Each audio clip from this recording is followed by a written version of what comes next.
হ্যাঁ বাবা, ভাত হয়েছে, এসো বসো, ভাত দিচ্ছি। কি কি হয়েছে? ভাতে হয়েছে শাক, ডাল আর তরকারি।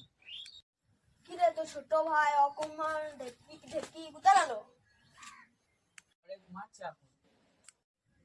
এক বালতি জল নিয়ে চো, দেখি ও ঢেলে দি মাথায়। তো বাবা আমি কোন কোথায় ছিলিস তুই এখন? ঘুমাইছিলাম বাবা। এখনো পর্যন্ত ঘুমিয়েছিলিস? আর রাত 12টা পর্যন্ত পার্টি করেছি তো। ও, রাতে পার্টি করতে পারবো আর দাদার সঙ্গে খালি কাজ করতে পারবো না। কাজ করবি কাল থেকে। ভাতও খেলাম, এবার মাঠ জায়গা চড়ে মাঠ চো।